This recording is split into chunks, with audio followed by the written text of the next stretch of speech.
The king of Manhattan never walked alone, but when his 140-pound Pitbull snapped his chain in a strobe-lit frenzy, every killer in the room reached for a trigger. Only Elena Vance, a desperate waitress, stepped into the kill zone to save the beast. The fluorescent lights of the hospital corridor hummed with a low, predatory vibration that seemed to vibrate right through Elena Vance's worn-out sneakers. It was a sound she had come to associate with the slow erosion of her soul. Every second spent in this building felt like it was billed at a rate she could never hope to pay. She stood outside room 412, her forehead pressed against the cool glass of the door, watching the rhythmic rise and fall of her younger sister's chest. Sophie looked smaller today, almost translucent, as if the very air in the room was slowly absorbing her. Sophie was 19, an age that should have been defined by university lectures and questionable life choices, but instead, her world had been reduced to the sterile dimensions of a high-dependency unit. A rare autoimmune neurological condition, the kind of medical anomaly that doctors discussed with fascinated grimaces, was systematically dismantling her nervous system.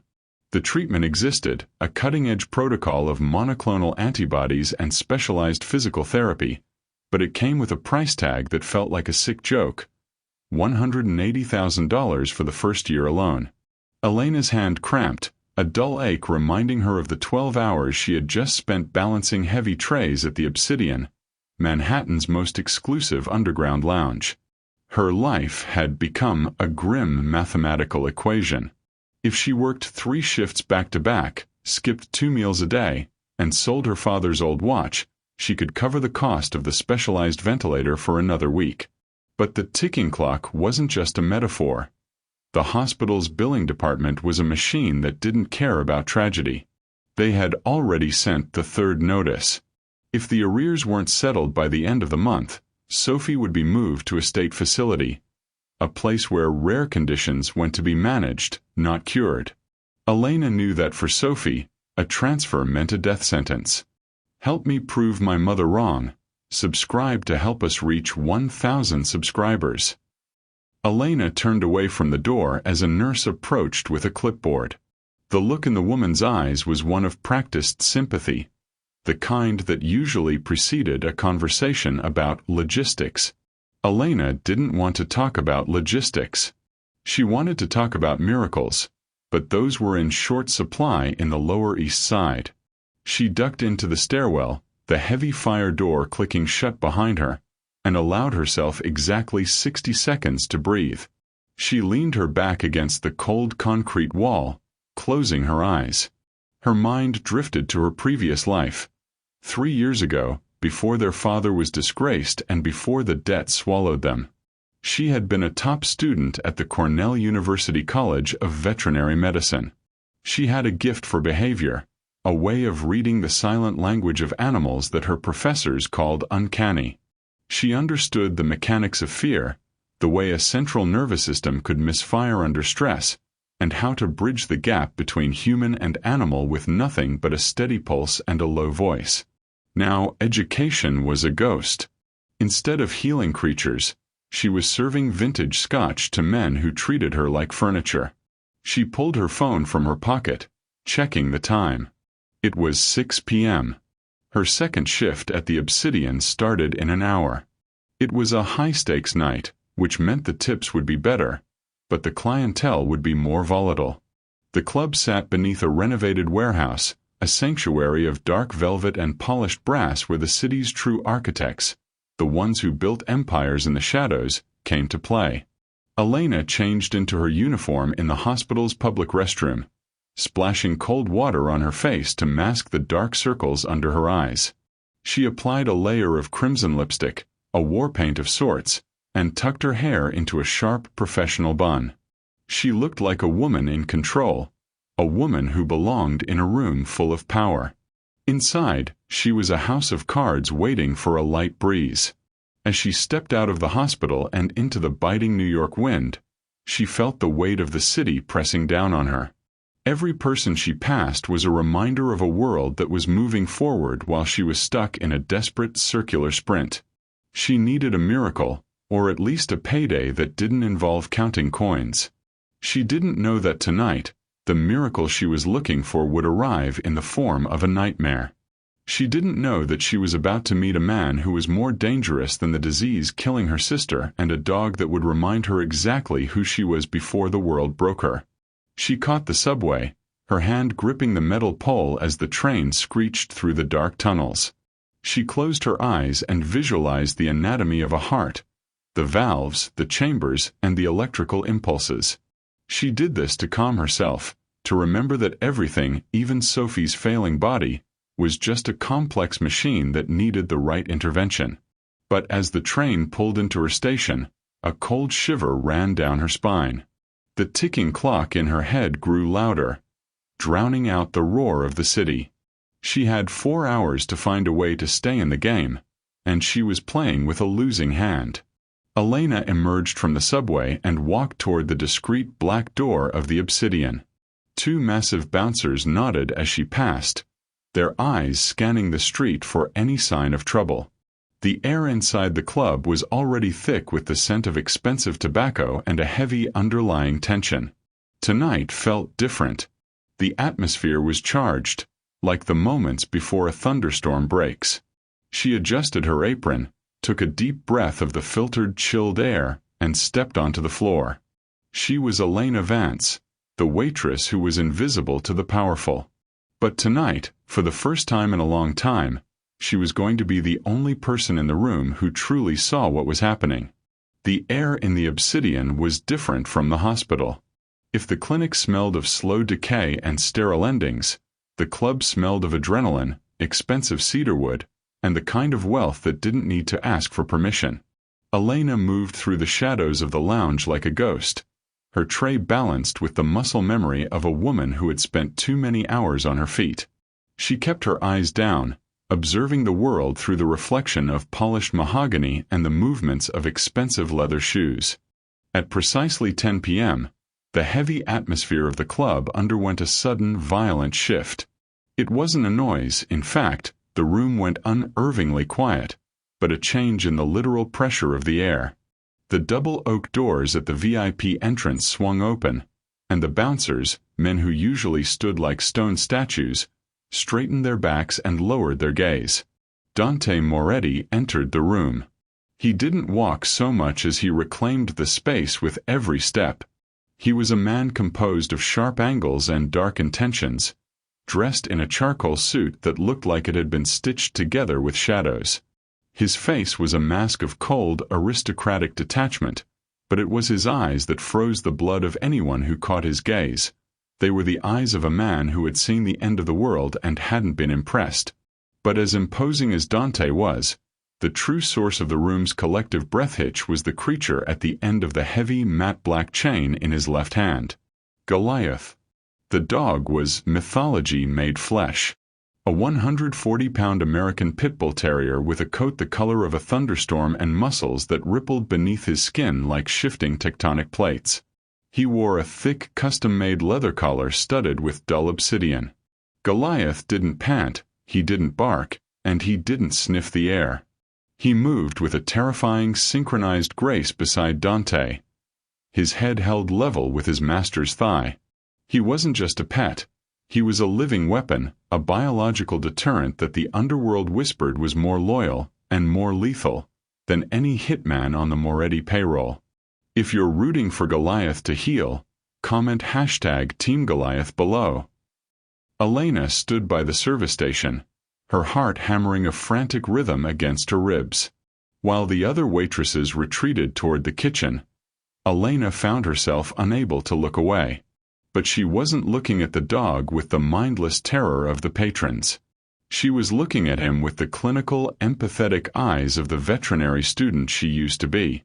She noticed the slight tension in Goliath's hocks. She saw the way his ears flicked toward the high-frequency hum of the club's complex lighting system. Most importantly, she saw the 1,000-yard stare in the animal's golden eyes. To the untrained observer, he looked like a predator ready to kill. To Elena, he looked like a soldier suffering from a profound, unacknowledged burden. He wasn't aggressive. He was hyper-vigilant. He was a creature whose nervous system was tuned to a frequency of constant threat. Dante took his seat at the central booth, Table 1. It was a position of absolute visibility and absolute vulnerability, a power move that only someone who feared nothing would make. Goliath sat instantly at his feet, his massive body oriented toward the entrance, a silent sentinel. "Vance!" the floor manager hissed, grabbing Elena's arm and snapping her out of her trance. Table 1. "No. And for the love of God, don't look the dog in the eye. Don't even look at the boss. Just drop the bottle and get out." Elena's hands shook as she reached for the tray containing a single bottle of 1945 Romanée-Conti and 2 crystal glasses. The bottle alone costs more than Sophie's last 3 rounds of chemotherapy. She took a breath, centering herself, and began the long walk across the velvet carpet. As she approached the booth, the air seemed to grow colder. Dante was mid-conversation with a nervous-looking associate, his voice a low, gravelly baritone that carried the weight of a death sentence. He didn't acknowledge Elena's arrival, but Goliath did. The dog didn't growl, but his head shifted a fraction of an inch, his gaze locking onto Elena's shins. Elena felt the primal urge to bolt, but she forced her pulse to slow. She knew that predators reacted to the smell of fear, the chemical spike of cortisol and the erratic heartbeat. She closed her eyes for a split second, visualizing a calm blue lake, projecting a frequency of absolute neutrality. She reached the table and began to set the glasses down. Her hands were steady now. She moved with deliberate, non-threatening slowness. As she leaned in to pour the wine, she was close enough to smell the dog, the scent of clean fur, rain, and a strange medicinal undertone. For a heartbeat, Dante stopped talking. He looked up, his dark eyes narrowing as they settled on Elena. It wasn't a look of interest, it was a look of appraisal, like a jeweler examining a flaw in a diamond. He noticed she wasn't trembling.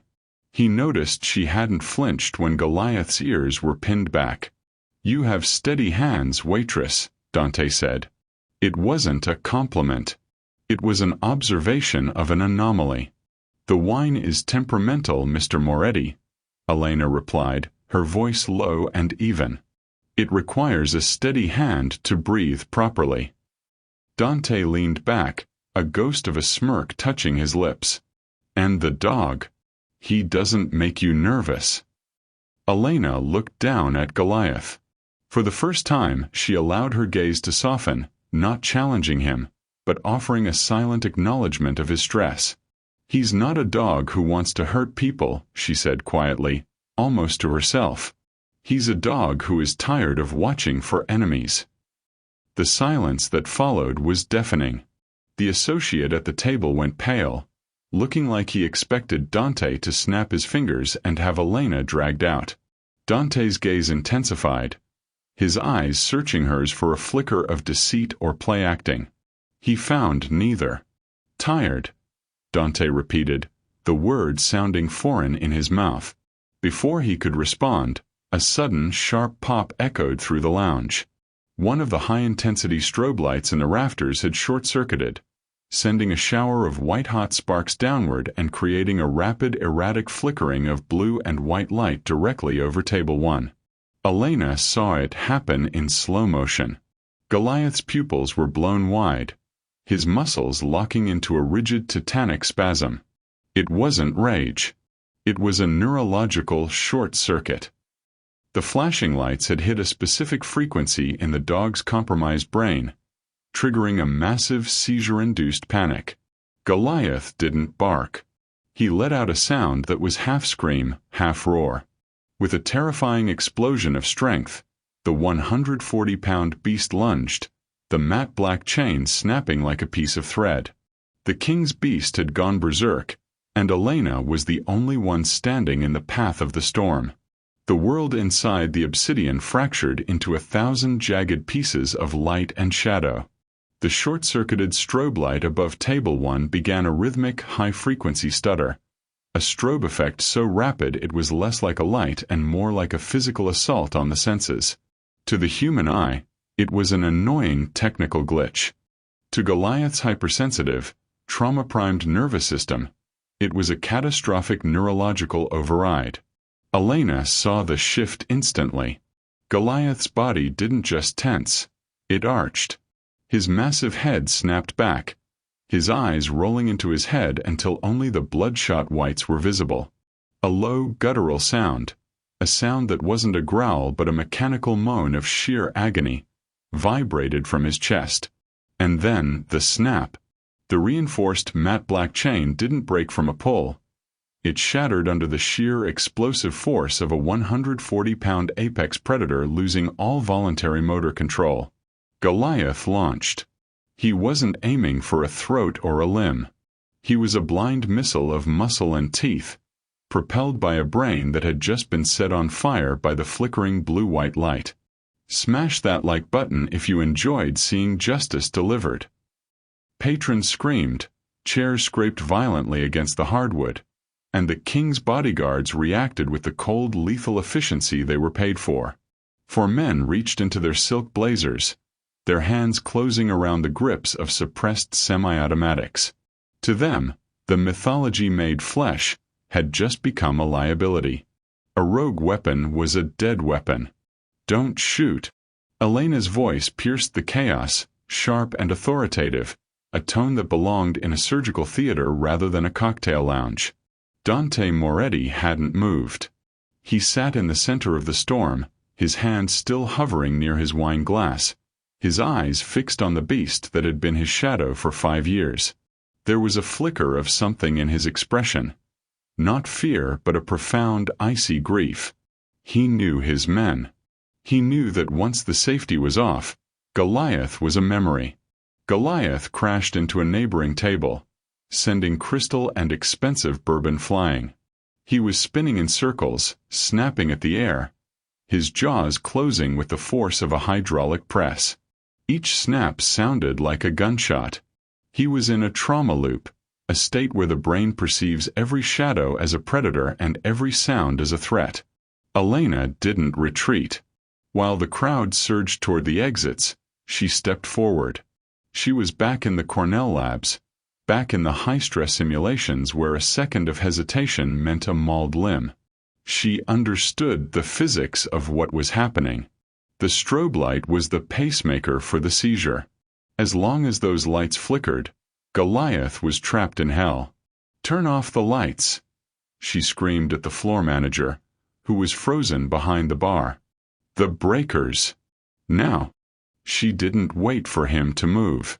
She grabbed a heavy, dark velvet tablecloth from an unoccupied table, snapping it out like a matador's cape.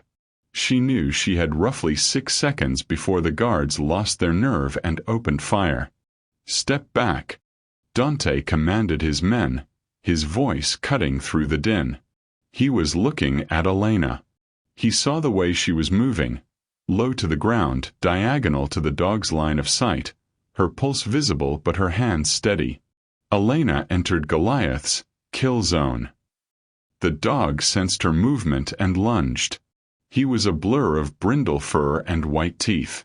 Elena didn't flinch. She swung the heavy velvet cloth, not at the dog but over him. She used the weight of the fabric to shroud his head, instantly cutting off the visual stimulus of the strobe lights. The effect was immediate but violent. Goliath thrashed beneath the velvet, his muffled roars sounding like a trapped demon. Elena threw herself onto the floor beside him. She didn't grab his collar. That would have been a death sentence. Instead, she reached for the base of his skull, her fingers finding the specific pressure points she had studied in her behavioral neurology classes. "Goliath," she whispered, her voice a low-frequency hum, vibrating against the floor. "Down. Level. Ground." She pressed her chest against his flank, offering him a steady, rhythmic heartbeat to synchronize with. It was a move of suicidal bravery. If he turned his head, he would take her face off. But Elena wasn't thinking about her face. She was thinking about the ticking clock in the hospital and the way this dog's eyes had looked before the world broke. The dog's struggling slowed. The frantic, erratic heaving of his ribs began to mirror Elena's deep, intentional breaths. Under the velvet shroud, the darkness began to reset the firing neurons. Suddenly, the club plunged into total darkness as the manager finally hit the breakers. The only light came from the street lamps filtering through the high, tinted windows. In the silence that followed, the only sound was the heavy, wet panting of a dog and the soft, melodic whispering of a waitress. "Stay down," Elena murmured, her hand still firm on the base of Goliath's neck. "It's over. The storm is gone." Goliath let out a long, shuddering whine and collapsed. Not in a heap, but in a surrender. He rested his massive head on Elena's thigh, his body trembling with the aftershocks of the neurological storm. The guards didn't holster their weapons. They moved in a circle around the pair, their tactical lights cutting through the gloom, illuminating Elena as she sat on the floor, cradling the head of the most feared animal in New York. Dante Moretti stood up. He walked toward them, his leather soles clicking softly on the floor. He stopped 3 feet away, looking down at the girl covered in wine, velvet, and dog hair. He saw the blood on her arm where a piece of flying glass had caught her. He saw the absolute terrifying calm in her eyes. "He was going to kill you," Dante said, his voice devoid of emotion. "No," Elena said, looking up at the King of Manhattan, her hand still stroking Goliath's velvet ears. "He was drowning. I just gave him a shore to swim to." Dante looked at his guards, then back at Elena. The silence stretched, heavy with the weight of a million unsaid things. In that darkness, the power dynamic of the obsidian had shifted. The waitress was no longer invisible. "Take the dog to the car," Dante ordered his men. Then he looked at Elena, his gaze dropping to the hospital ID badge that had slipped from her pocket during the struggle. "And someone get me a chair. I believe Miss Vance and I have a contract to discuss." The silence that followed the blackout was heavy, punctuated only by the distant siren of a New York ambulance and the ragged, wet breathing of the dog at Elena's feet. When the emergency lights finally flickered on, dim, red-tinted lanterns that cast long, macabre shadows across the velvet walls, the scene looked like a painting of a battlefield. Broken glass glinted like diamonds in the blood-red light, and the King of Manhattan stood over a waitress who was still shielding his most lethal asset. Dante's guards were statues of tension, their suppressed weapons still leveled at the brindled mass beneath the velvet cloth. They were waiting for the twitch that would justify the kill. Elena didn't move. She kept her body draped over Goliath's ribcage, her cheek pressed against the rough fabric of the tablecloth. She could feel the tremors in the dog's muscles beginning to subside, replaced by a profound post-ictal exhaustion. "Lower your weapons," Dante said. His voice wasn't loud, but it had the absolute finality of a closing coffin lid. "Boss," he snapped the lead. One of the guards, a man with a jagged scar across his temple, argued. "He's a liability. If he turns on you." "He didn't turn on me," Dante interrupted, his eyes never leaving Elena. "He broke. There is a difference. And if you fire a single round while she is touching him, I will ensure you don't live long enough to hear the casing hit the floor." The guns lowered, though the air remained thick with the ozone of near violence. Dante stepped closer, his shadow falling over Elena. He reached down, his fingers hovering for a fraction of a second before he gripped the edge of the velvet cloth and pulled it back. Goliath didn't lunge. He didn't even lift his head. He simply opened his golden eyes, which were now clear of the seizure's haze, and let out a soft, broken whimper. He looked at Dante, then shifted his gaze to Elena. In that moment, the beast looked remarkably like a frightened child. Hit the bell icon so you never miss the next emotional roller coaster. "You're bleeding," Dante observed, gesturing to the crimson streak widening on Elena's white uniform sleeve. "It's just glass," Elena dismissed, her voice raspy. She finally sat up, though she kept one hand resting firmly on Goliath's shoulder to keep him grounded. He needs a quiet room. No flashing lights, no loud music. His brain is still in a fragile state. If you put him in a car with sirens or a high-traffic area right now, you'll trigger a secondary cluster. Dante crouched, a movement that seemed profoundly out of character for a man of his stature. He was now at eye level with her. You recognized it. The light. No one else did. My own security, men trained in threat assessment, saw an attack. You saw a seizure. Why? Elena wiped a smudge of soot from her forehead, her exhaustion finally starting to show. I was a third-year veterinary student at Cornell before my life changed. I specialized in canine neurology and behavioral trauma. I've seen this before in working dogs. Dogs that have been exposed to blast trauma or chronic high-stress environments. Their amygdalae become hyperreactive. The strobe light didn't just annoy him. It synchronized with his brainwaves and forced a motor cortex overload. Dante's expression shifted. It wasn't warmth, but a deep, calculating respect. He looked at the dog, who was now licking a drop of Elena's blood off her wrist with a gentle, rhythmic motion. The dog that would rip a man's throat out on command was now acting as Elena's protector. They told me he was untrainable, Dante murmured, more to himself than to her. The specialists said he was a natural killer, whose temperament had soured with age. There's no such thing as a natural killer, Elena countered, her voice gaining a sharp edge of conviction. There are only creatures that have been taught that the world is a war zone. He doesn't need a trainer, Mr. Moretti. He needs a rehabilitator.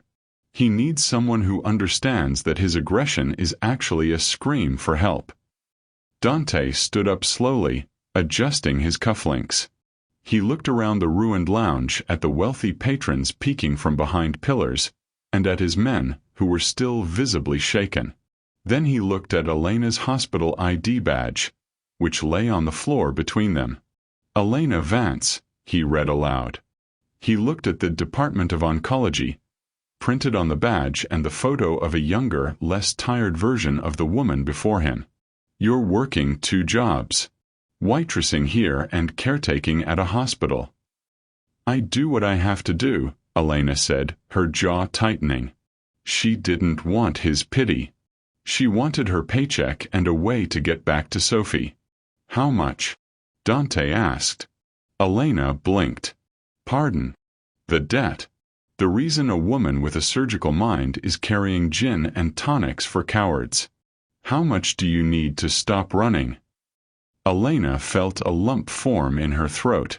The ticking clock in her head seemed to pause. It's not just a debt. It's my sister. She's dying, Mr. Moretti. The treatment is. It's $180,000. And that's just the beginning. Dante nodded once, as if she had just told him the price of a cup of coffee. He turned to his lead guard. Clear the club. Pay off the manager for the damages. And bring the SUV to the service entrance. He looked back at Elena, holding out a hand to help her up. His palm was calloused and warm.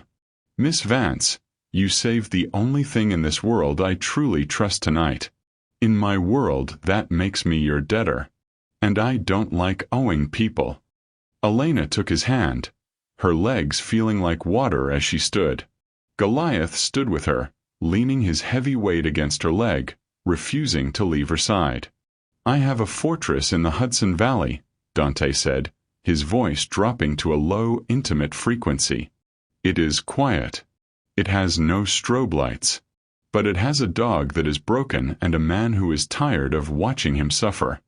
I am offering you a position. Live-in handler and behavioral specialist for Goliath. You will have a full medical suite at your disposal, and your sister will be moved to the private wing of Columbia Presbyterian tonight. Every cent of her treatment will be covered by the Moretti estate. In perpetuity. Elena felt the world tilt. You're serious. I am never anything else, Dante said. He stepped closer, his presence overwhelming. But know this, if you enter my house, you enter my world. The shadows here are long, and my enemies don't care about veterinary medicine. You will be safe, and your sister will live, but you will belong to the estate. Do we have a bargain? Elena looked at the dog, then at the hospital badge on the floor, and finally into the cold, dark eyes of the Mafia boss.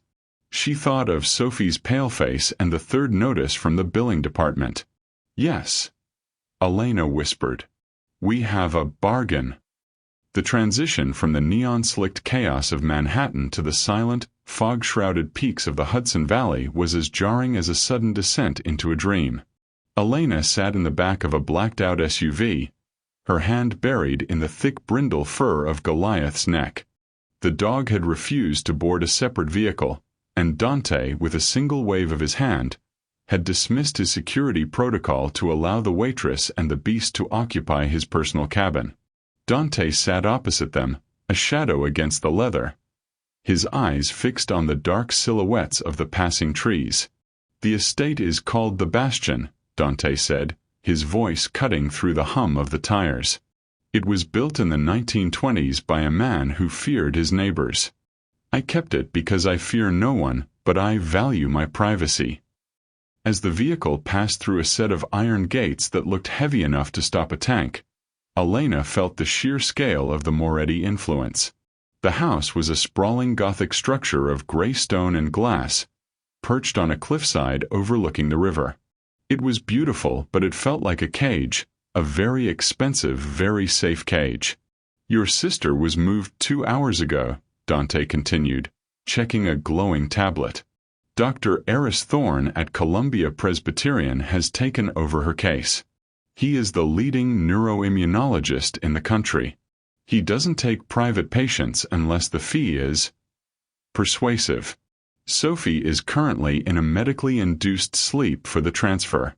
She is stable. Elena felt a sob catch in her throat, one she fought to suppress.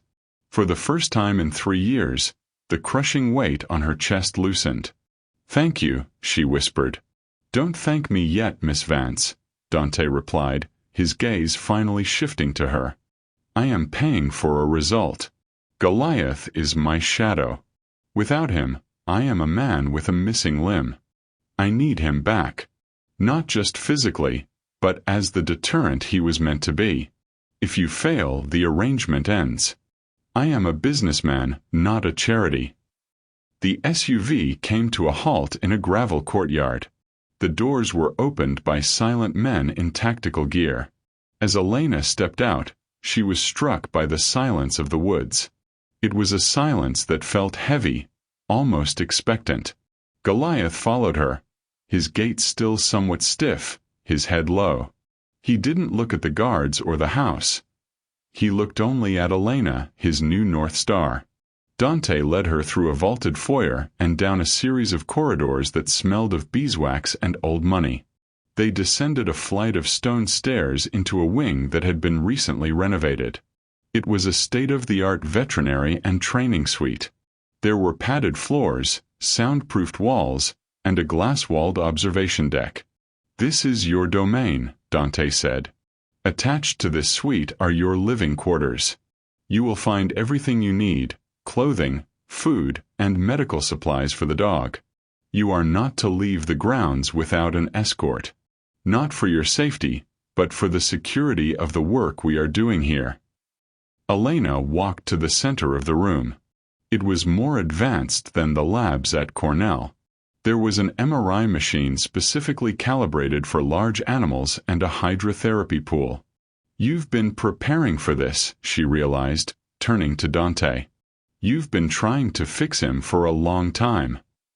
Dante stepped into the light, and for a moment the King of Manhattan mask slipped. He looked at Goliath, who had wandered to a corner and curled into a tight defensive ball. I have had the best trainers from the Mossad and the best vets from the UK.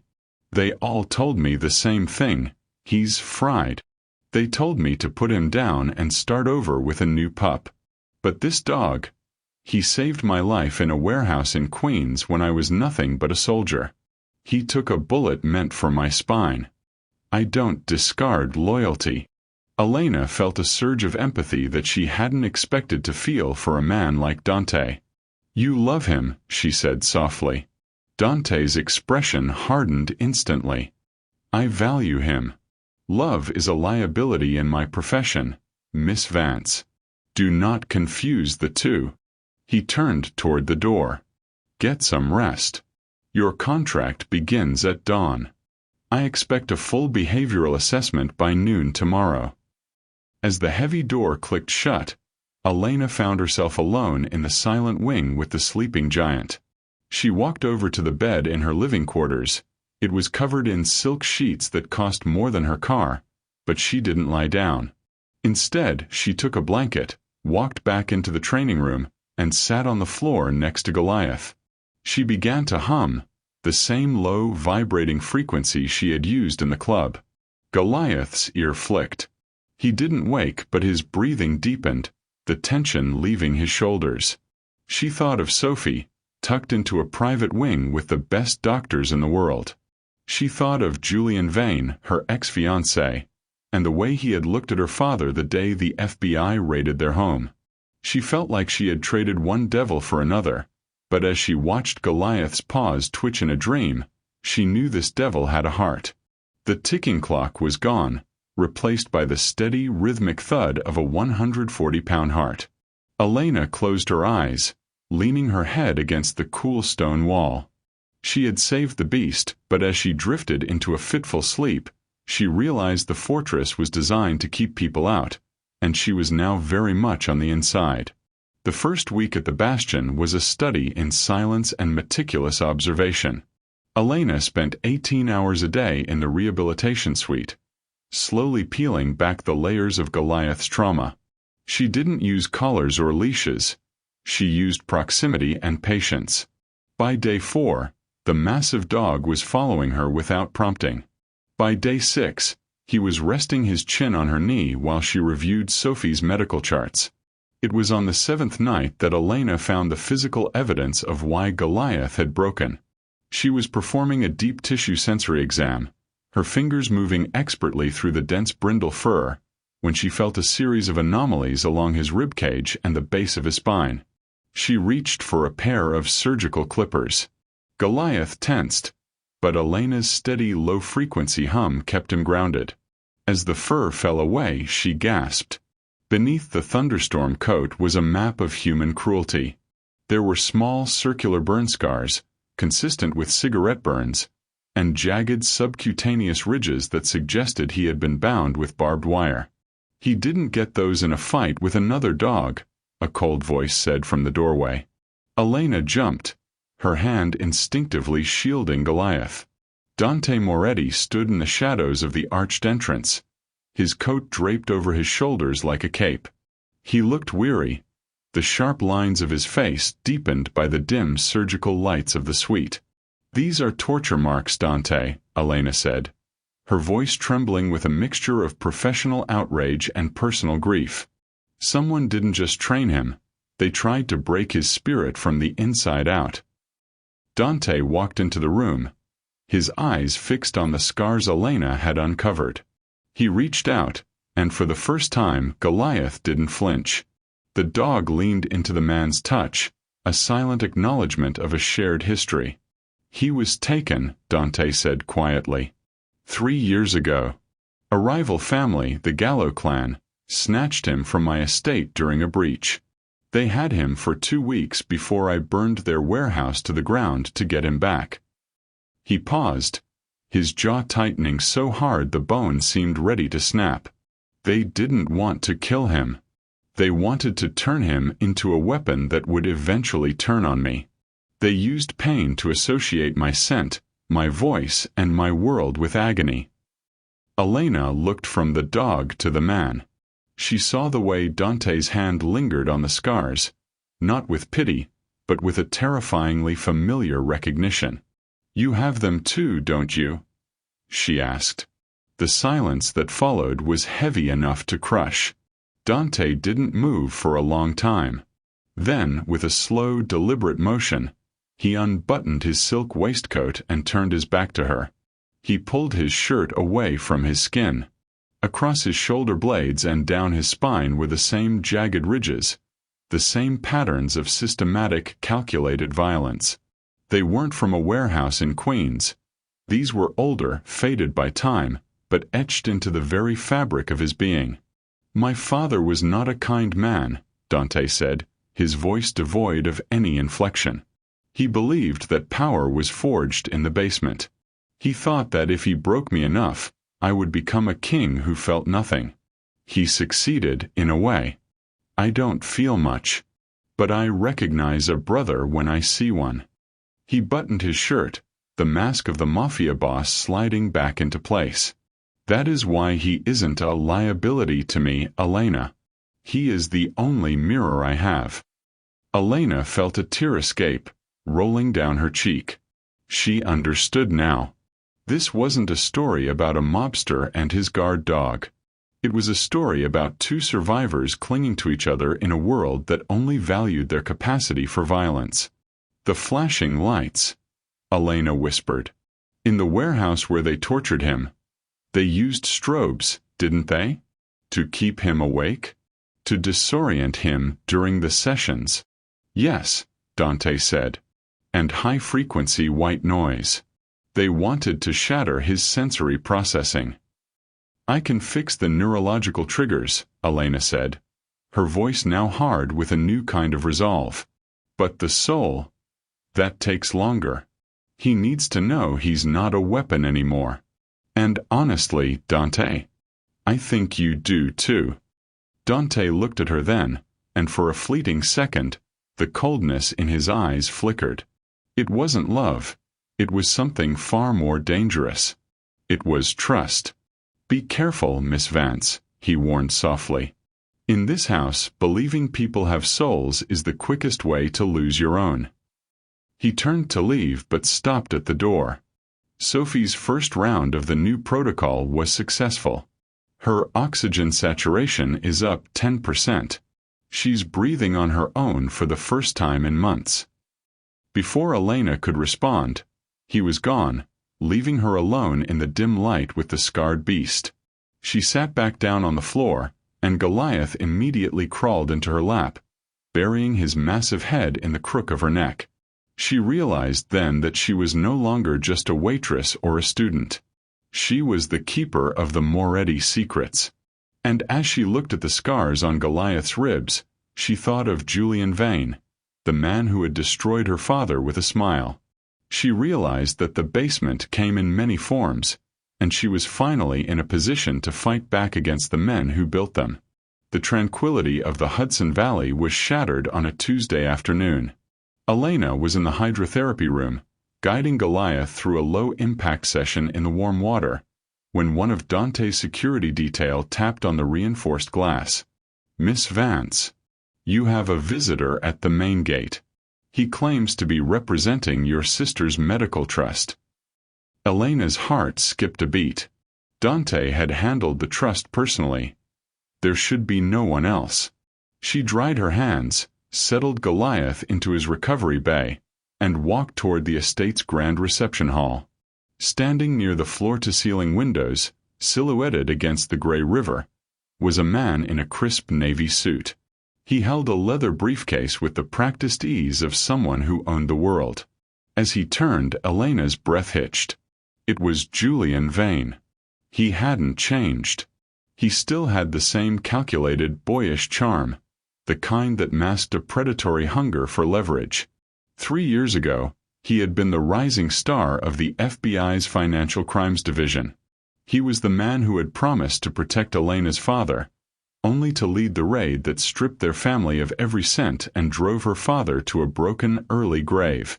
"Elena," Julian said, his voice as smooth as expensive bourbon, "you've certainly moved up in the world. From a dive bar in Queens to the Moretti Fortress. I have to admit I'm impressed. How did you get past the gates, Julian?"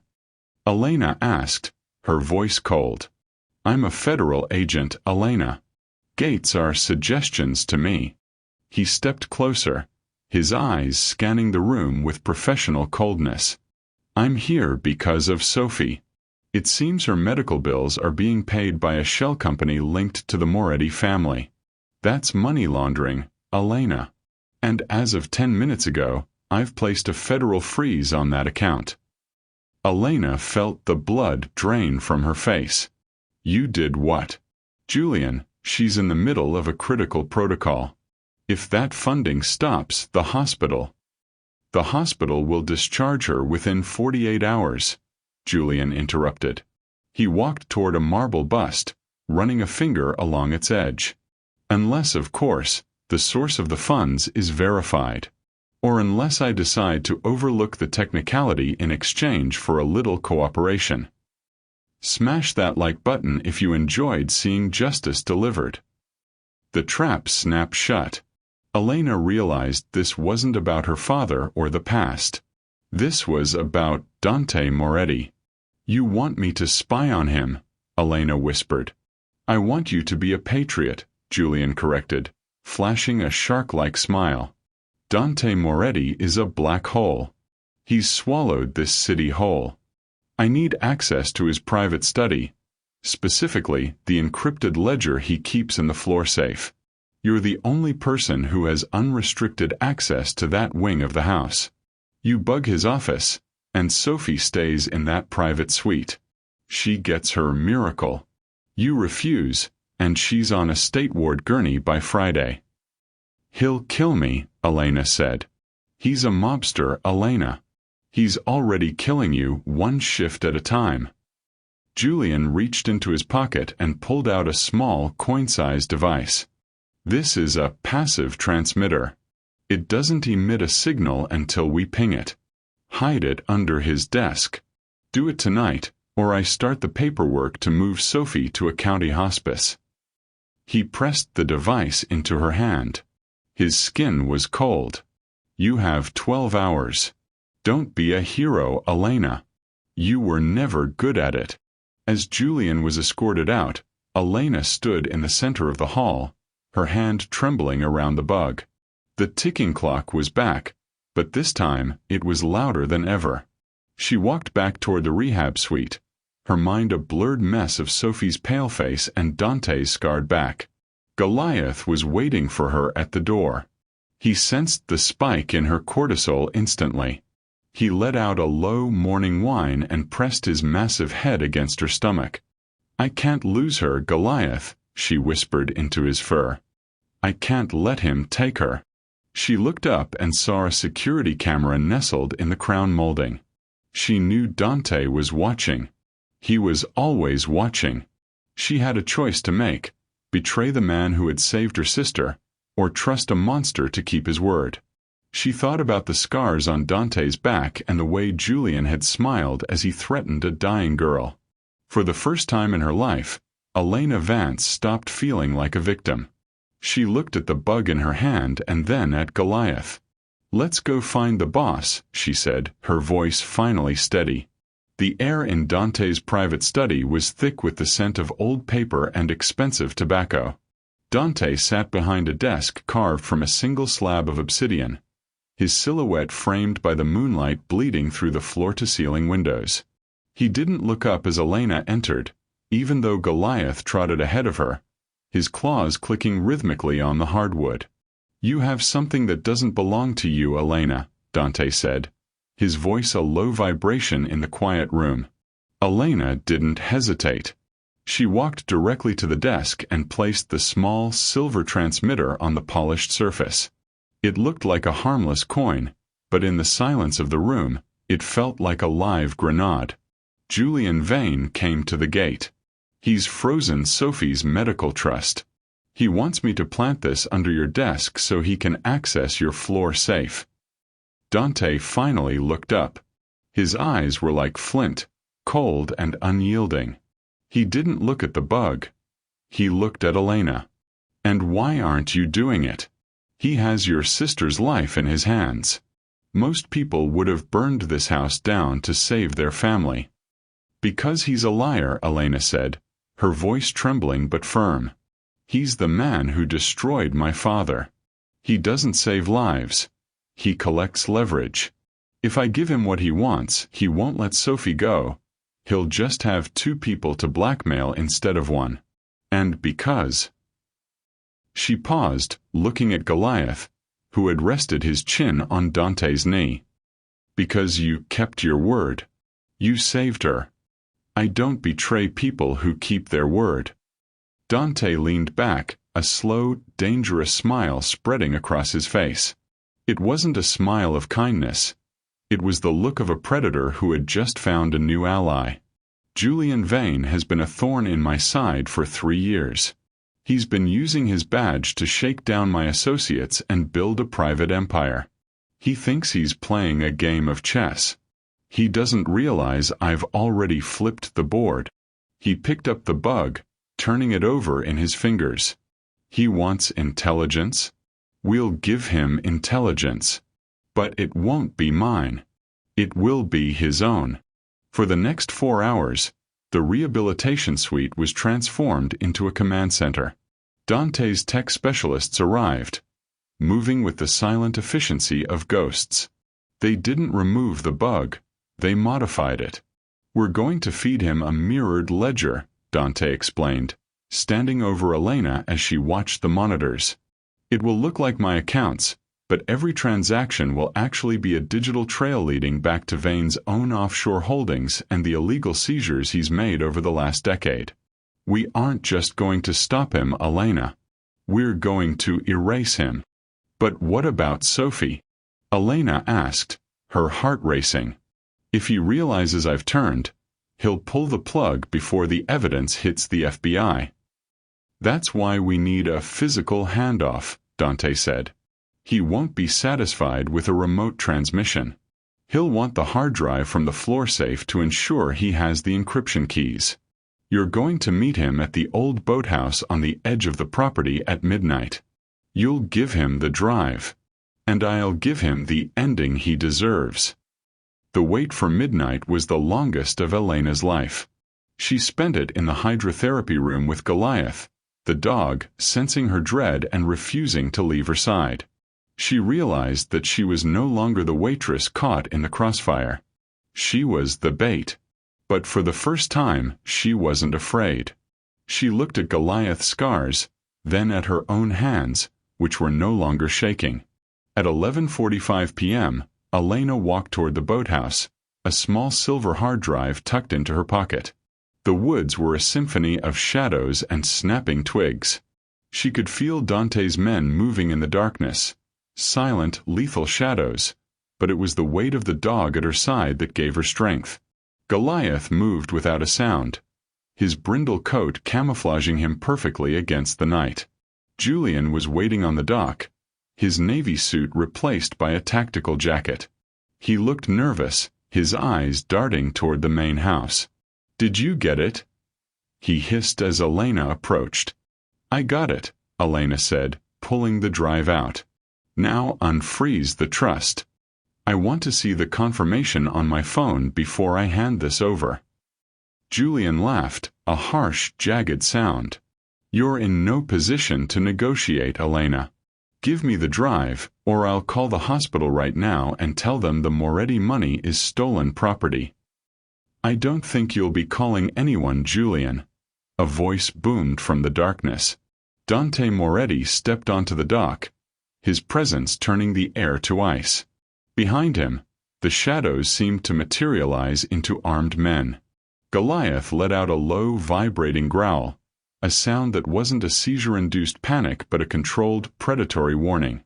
Julian's face went pale. He reached for his sidearm, but a red laser dot appeared on his chest, hovering right over his heart. "Don't," Dante warned. "My men are much faster than your ambition. You think you can kill a federal agent?" Julian spat, though his voice wavered. "The whole bureau will be on this mountain by morning." "They're already here, Julian," Dante said, tossing a tablet onto the wooden planks of the dock. "Or rather, they're watching. That drive Elena is holding isn't my ledger. It's a comprehensive map of your racketeering, your extortion of the Vance family, and the $3 million you've laundered through seized assets. I sent the decryption key to your Internal Affairs Bureau 5 minutes ago." Julian stared at the tablet, his world collapsing in real time. He looked at Elena, his eyes full of a pathetic, desperate rage. "You ruined everything. You were supposed to be the weak one." "I was never weak, Julian," Elena said, stepping forward as Goliath moved to her side, his massive head level with Julian's waist. "I was just tired. But thanks to you and Dante, I've had plenty of rest." As the distant sound of real federal sirens began to echo through the valley, not Julian's men but the ones coming for him, Dante stepped up beside Elena. He placed a hand on Goliath's head, and for a moment, the three of them stood as a single unbreakable front. The hunter had become the prey, and the waitress was finally holding the keys to the kingdom. The flashing blue and red lights of the FBI Internal Affairs vehicles painted the stone walls of the bastion in a rhythmic, jarring pulse. It was a visual echo of the strobe lights that had started this journey, but this time, the light brought clarity instead of chaos. Elena stood on the wide granite steps of the estate, her hand resting on Goliath's broad shoulders. The dog was perfectly still, his golden eyes watching the scene with a calm, predatory intelligence. He didn't need a chain anymore. He chose to stay. Julian Vane was being led toward a black sedan, his hands bound in high-tensile zip ties. His navy suit was rumpled, and the arrogant smirk that had defined his face for years had been replaced by a hollow, frantic mask of disbelief. As he passed the steps, he slowed, his gaze locking onto Elena. "You think you're safe?" Julian spat, his voice cracking. "You've traded a badge for a grave, Elena. You're living in a cage owned by a monster." Elena didn't flinch. She looked down at him from the height of the stone stairs, feeling a strange sense of detachment. The man who had haunted her dreams and decimated her family now looked small, a pathetic creature who mistook cruelty for power. "The only monster I see is the one being put in the back of that car, Julian," Elena said, her voice carrying across the courtyard with absolute authority. "And as for the cage, I'm the one with the keys." Dante stepped out from the shadows of the foyer, standing shoulder to shoulder with her. He didn't say a word to Julian. He didn't need to. His presence alone was a final sentence.